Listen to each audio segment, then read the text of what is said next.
Bonjour tout le monde, ici Scooby-Doo 24 et je vais vous lire L'île au trésor de Robert Louis Stevenson. L'île au trésor.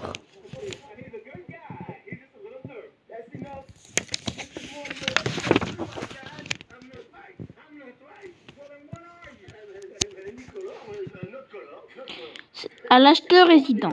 Si les marins, les contes et refrains, tempête, aventure, par chaleur ou par froidure, goélette, les marins abandonnés, corsaires et trésors cachés, si tout ancien roman, redite dans le style d'autrefois, peut plaire encore aux jeunes, instruits de nos jours, comme il me plaisait jadis.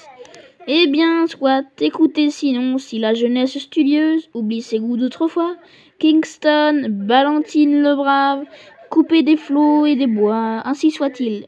S'il le faut, mes pirates et moi, bientôt, nous partagerons leur tombeau. Robert Louis Stevenson. À Sir Lloyd Osbourne, gentleman américain, l'histoire suivante écrite conformément à son goût classique, et aujourd'hui en souvenir à des maintes heures délicieuses et avec les meilleurs vœux dédiés par son ami affectionné, l'auteur. Première partie, le vieux flibustier. Flibustier qui veut dire pirate. Le vieux loup de mer de l'amiral Bambo. C'est sur les instances, qui veut dire à la demande, de monsieur le chevalier Trelawney, du docteur Livesey et de tous ces messieurs en général, que je me suis décidé à mettre par écrit tout ce que je sais. Concernant l'île au trésor, depuis A jusqu'à Z, sans rien excepté que la position de l'île, et cela uniquement parce qu'il s'y trouve toujours une partie du trésor. Je prends donc la plume en ce temps de grâce, 1700 quelque chose, et commence mon récit à l'époque où mon père tenait l'auberge de l'amiral Bambo. En ce jour où le vieux marin, au visage basané et balafré d'un coup de sable, vint prendre gîte sur notre toit. Je me le rappelle comme si c'était hier. C'était d'hier. Il arriva d'un pas lourd à la porte de l'auberge, suivi de sa cantine charriée sur une brouette.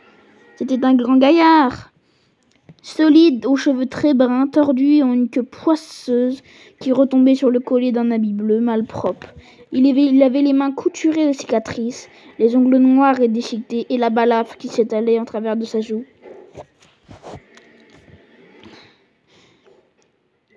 Était d'un plan sale et livide, tout en sifflotant. Il parcourut la crique du regard, puis de sa vieille voix stridente et chevronnante qui avait rythmé et cassé les manœuvres du cabestan. Cabestan qui veut dire treuil qui se manœuvre au moyen de barres fixes et horizontales. Il entonna cette antique rengaine de matelot qu'il devait nous chanter à souvent par la suite. 15 marins sur le coffre du mort, yo ho ho, une bouteille de rhum. Après quoi, de son bâton, une sorte d'anspé qui veut dire levier dont l'extrémité est gardie d'une armature de fer. Il heurta contre la porte et à mon père qui s'empressait, qui était plein de zèle, attentionné et prévenant. Commanda brutalement un verre de rhum, aussitôt servi, il le but posément et le dégusta en connaisseur, sans cesser d'animer tout à tour les falaises et notre enseigne. Voilà une crique commode, dit-il à la fin, et un cabaret agréablement situé. Beaucoup de clientèle, camarade ? Mon père lui répondit négativement. Très peu de clientèle, si peu que c'en était désolant. Eh bien, alors reprit-il, je n'ai plus qu'à jeter l'ancre. Hé l'ami, cria-t-il à l'homme qui poussait la brouette, accostez ici et aidez à monter mon coffre. Je resterai ici quelque temps, continua-t-il. Je ne suis pas difficile, du rhum et des œufs au lard, il ne m'en faut pas plus. Et cette pointe là-haut, vous pourrez regarder passer les bateaux. Comment vous pourriez m'appeler? Mais vous pourriez m'appeler capitaine? Ah, je vois ce qui vous inquiète. Tenez !» Et il jeta sur le comptoir 3 ou 4 pièces d'or. « Vous me direz quand j'aurai tout dépensé, fit-il, l'air hautain comme un capitaine de vaisseau. Et à la vérité, en dépit de ses piètres effets qui veut dire abîmité sans valeur, et de son rude langage, il n'avait pas du tout l'air d'un homme qui a navigué à l'avant. Un homme qui a navigué à l'avant. Les places situées à l'avant dans un bateau étaient les moins confortables. Elles sont réservées aux marins les moins expérimentés, aux subalternes. On le prit plutôt pour un second ou pour un capitaine qui ne souffre pas la désobéissance. L'homme à la brouette nous raconta que la malposte qui veut dire voiture de poste qui pouvait accueillir des voyageurs, l'avait déposé la veille au Royal George et qu'il s'était informé des auberges qu'on trouvait le long de la côte. On lui avait dit du bien de la nôtre, je suppose, et pour son isolement. Il l'avait choisi comme gîte. Et ce fut là tout ce que nous apprîmes de notre hôte. Il était ordinairement très taciturne. Tout le jour, il rôdait alentour de la baie ou sur les falaises muni d'une lunette d'approche en cuivre. Toute la soirée, il restait dans un coin de la salle auprès du feu à boire des grogs, boissons composées d'eau de vie ou de rhum, d'eau chaude sucrée et de citron. Grogs au rhum très fort. La plupart du temps, il ne répondait pas quand on s'adressait à lui, mais vous regardait brusquement, d'un air féroce en soufflant par le nez, tel une corne d'alarme. Ainsi, tout comme ceux qui fréquentaient notre maison, nous apprîmes à vite le laisser tranquille. Chaque jour, quand il s'en rentrait de la promenade, il s'informait s'il était passé des gens de merde quelconque sur la route. Au début, nous crûmes qu'il nous posait cette question parce que la société de ses pareils lui manquait. Mais à la longue, nous nous aperçûmes qu'il a préféré les éviter. Quand un marin s'arrêtait à l'amiral Bambo, comme faisaient parfois ceux qui gagnaient Bristol par la route de la côte, il l'examinait à travers le rideau de la porte avant de pénétrer dans la salle. Et tant que le marin était là, il ne manquait jamais de rester muet comme une carpe. Mais pour moi, il n'y avait pas de mystère dans cette conduite, car je participais en quelque sorte à ses craintes. Un jour, me prenant à part, il m'avait promis une pièce de 10 sous à chaque premier de mois si je voulais veiller au grain et le prévenir dès l'instant où paraîtrait un homme de mer à une jambe. Le plus souvent, lorsque venait le premier du mois et que je réclamais mon salaire au capitaine, il se contentait de souffler par le nez et de me foudroyer du regard. Mais la semaine n'était pas écoulée qu'il se ravissait et me remettait ponctuellement mes 10 sous, en me réitérant qui veut dire répétant, l'ordre de veiller à l'homme de mer à une jambe. Si ce personnage hantait mes songes, il est inutile de le dire, par les nuits de tempête où le vent secouait la maison par les 4 coins, tandis que le ressac qui veut dire retour violent des vagues sur elles-mêmes lorsqu'elles ont frappé un obstacle.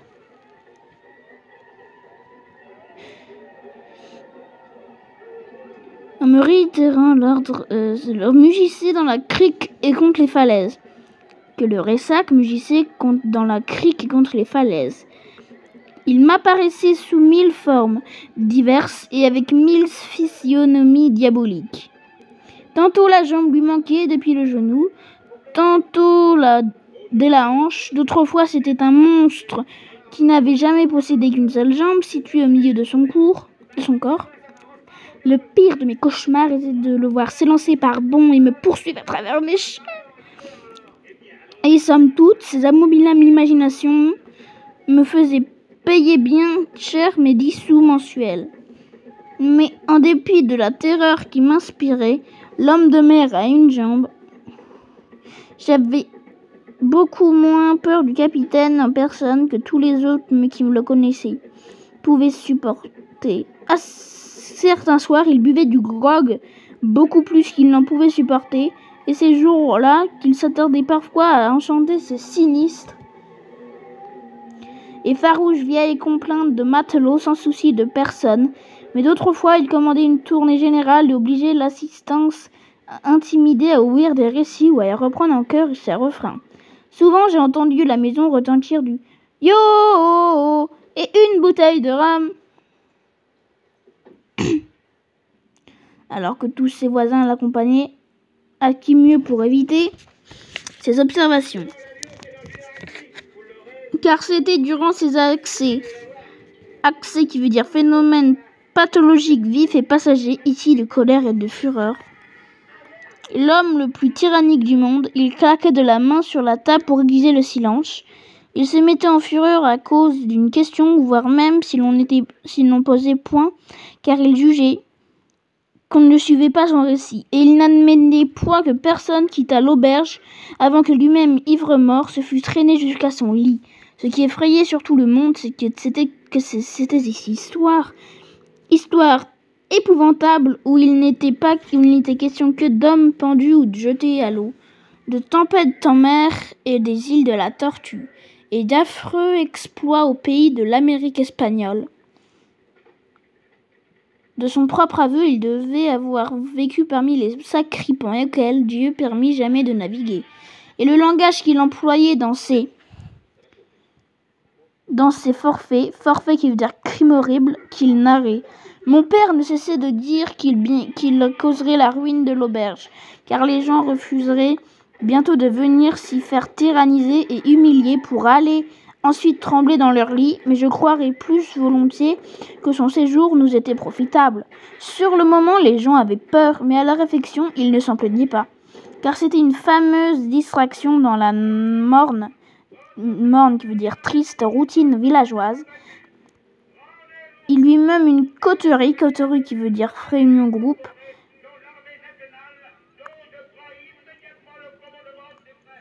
De jeunes gens qui affectèrent l'admirer, l'appelant un vrai loup de mer, un authentique vieux flambard ou flambard, nom donné aux pirates portant avec eux le feu et la flamme. Et autres non semblables, ajoutant que c'étaient les hommes de cette trempe qui font l'Angleterre redoutable sur mer. Dans un sens, à la vérité, il nous acheminait vers la ruine, car il ne s'en allait toujours pas.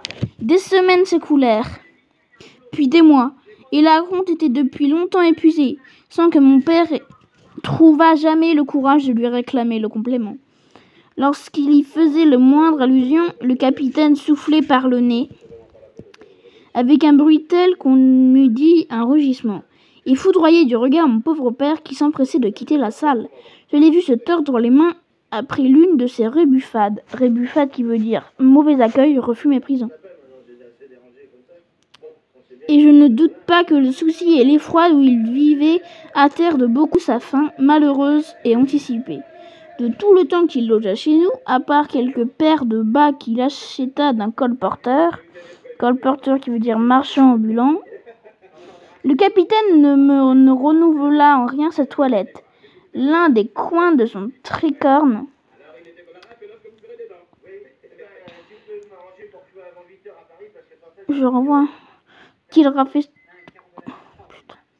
l'un des coins de son unique tricorne s'était cassé.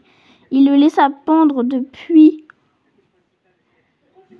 lors, bien que ce qui fût d'une grande gêne par temps venteux. Je le revois à l'aspect de son habit qu'il rafistolait lui-même dans sa chambre de l'étage, et qui, dès avant la fin, si n'était plus que pièce, jamais il n'écrivit ni ne reçut une lettre, et il ne parlait jamais à une personne qu'aux gens du voisinage. Et cela même presque uniquement lorsqu'il était ivre de rhum. Son gros coffre de marin, nul d'entre nous ne l'avait jamais vu ouvert.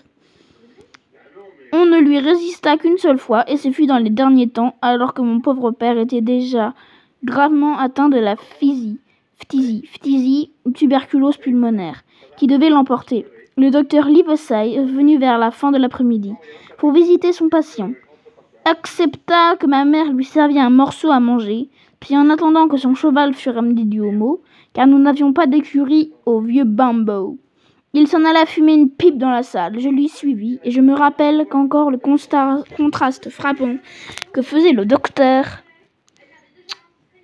bien mis, bien mis égale, bien habillé. Et allègre, à la perruque, poudré à blanc, aux yeux noirs et vifs, au maintien distingué, avec les paysans rustos qui veut dire sans manière grossier. Et surtout avec notre sale et blême épouvantail de pirates arrachés dans l'ivresse et les coudes sur la table. Soudain il se mit, je parle du capitaine, à entonner son sempiterne refrain. 15 marins sur le coffre du mort, yo ho ho, une bouteille de rhum. La boisson et le diable ont expédié les autres, yo ho ho, une bouteille de rhum.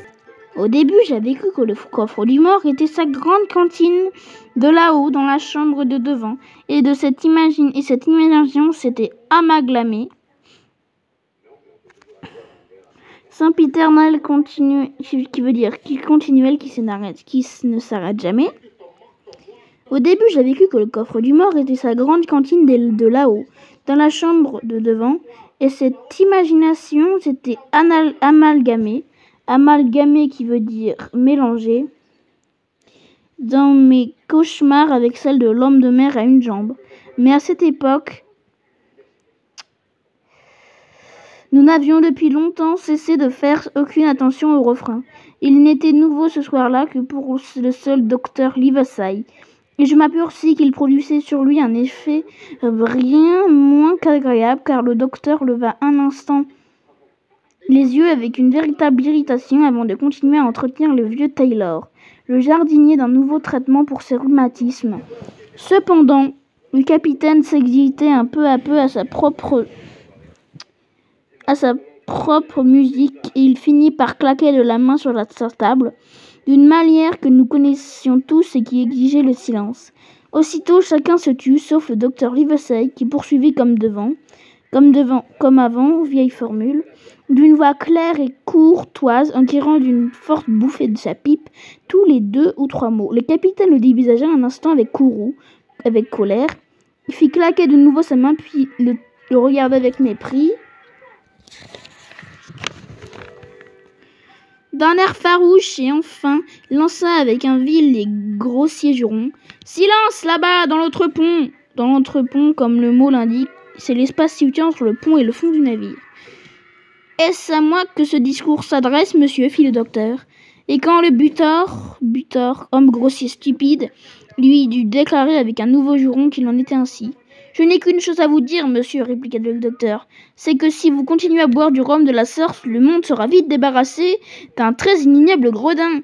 Le fureur du vieux drôle,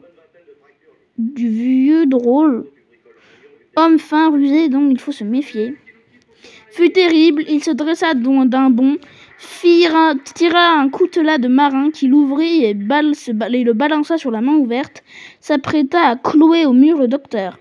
Celui-ci ne broncha point. Il continuait de lui parler comme précédemment, par-dessus l'épaule, et du même ton un peu plus élevé peut-être, pour que toute la salle entendit, mais parfaitement calme et posé. « Si vous ne remettez à l'instant ce couteau dans votre poche, je vous jure sur mon honneur que vous serez pendu aux prochaines assises. » Ils se mesurèrent du regard, mais le capitaine céda bientôt, remit à son arme et se rassit, en grondant comme sur un chien battu. « Maintenant, monsieur, continua le docteur, sachant que désormais qu'il y a un tel personnage dans ma circonscription, vous pouvez compter que j'aurai l'œil sur vous nuit et jour. Je ne suis pas seulement médecin, je suis aussi magistrat, et il s'arrive la moindre plainte contre vous, fût-ce pour un scandale comme celui de ce soir, je prendrai les mesures efficaces pour vous arrêter et expulser du pays. Vous voilà prévenu. » Peu après, on amenait à la porte le cheval du docteur Livesey, et celui-ci s'en alla. Mais le capitaine se tint tranquille pour cette soirée-là et nombre de suivantes.